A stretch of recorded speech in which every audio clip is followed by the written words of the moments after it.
Thank you and welcome to the show today. The topic today is the African-American music tradition, and we're fortunate to have with us to talk about the African-American music tradition, Mr. Charles Dungey. Mr. Dungey is a professor at Tennessee State University in the Department of Music. Of course, Mr. Dungey, let me welcome you to the show today.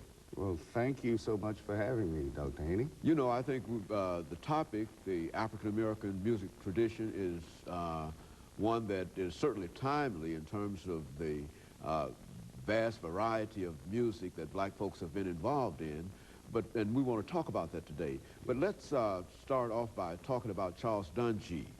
To have you give us some information about your background, your education, your experiences, and some of the things that were important in terms of your career that eventually led you to Tennessee State University as the professor in the Department of Music and dealing specifically with jazz music. You see, we want to highlight that because we want to specialize on that in a real sense, as you do. But let's start off with you, Mr. Dungey. Well, briefly, I am a Nashvilleian.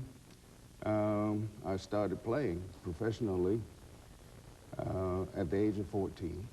I was educated in the Nashville public schools. Went to Washington Junior High School, Pearl High, with Tennessee State graduate. I was influenced by musicians and educators in the community that were professionals at what they did, but saw something in me that they thought they could develop, which I am glad for.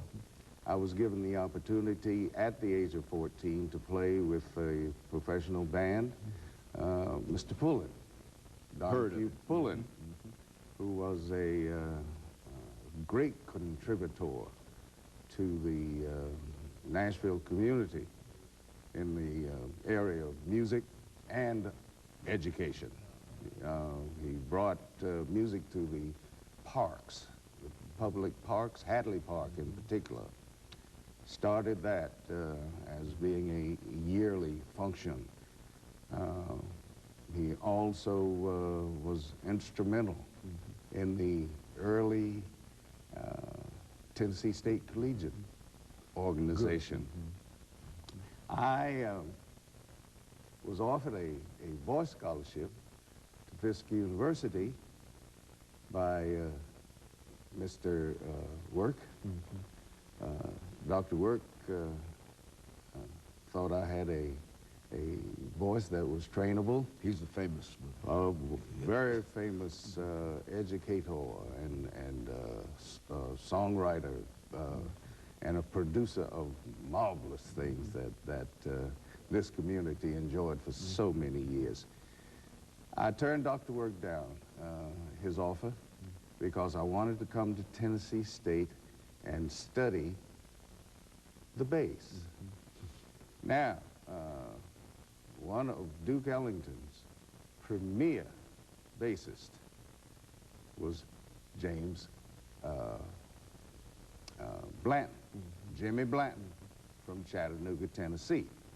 So I thought if Jimmy Blanton could come to Tennessee State, certainly it would be good enough for me, and maybe some of his marvelous talents could rub off and his spirit could give me the right notes.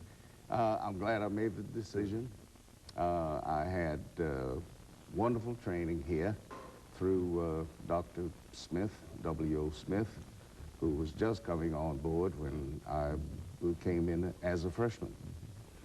I went on to study privately with George Zimmerman, who was on faculty at the Juilliard School. That's the music school of Columbia University in New York. My other experiences were with various principal basses with orchestras around the country, wherever I may be. I tried to study with them, and then, of course, I was listening to and getting pointers from all those basses that I admired over the years and tried to emulate with my playing, you see. And I graduated Tennessee State with a BS. I worked on my master's, and I was glad that I was offered a chance to come back and work in the jazz program with the jazz ensemble, which we're calling the Tennessee State Jazz Collegians.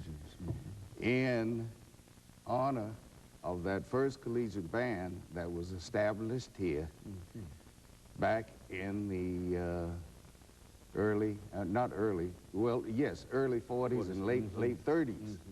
You see,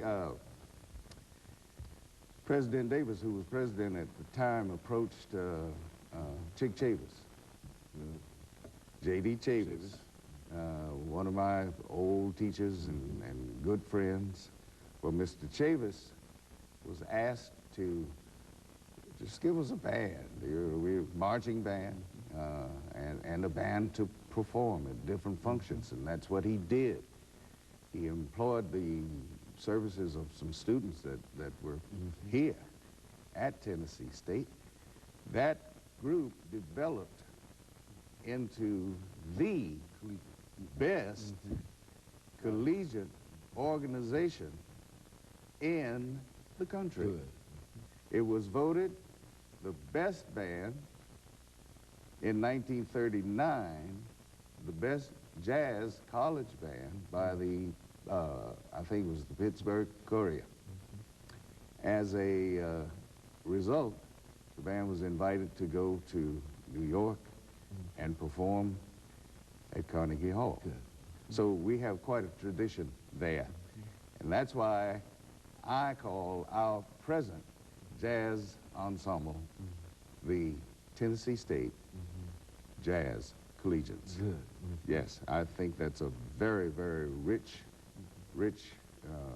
tradition, and these are things that we should hold on to. It gives our young people something to bite into as far as history is concerned. Don't just matriculate at a school, know something about it and its development, because you're becoming part of that development also. Now, you know, when you think about, Mr. Dungey, the African-American music tradition, and certainly you've given us the tradition as it existed and its evolution at Tennessee State University. Yes. But let's look at African-American music, period, from the very, very earliest idea of Africa, and sort of give us some kind of progression in terms of the various stages or the various developments, so that we can sort of put all of these traditions together.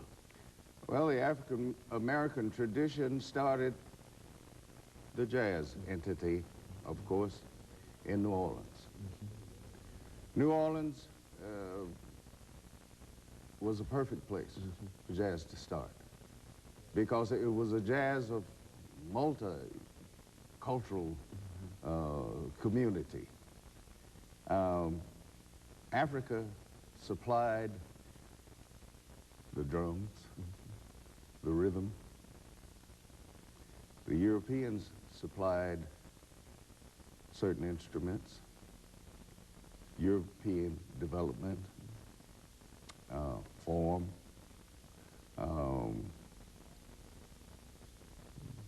That was, these components were important that they came together and developed this art form of jazz that we talk about now.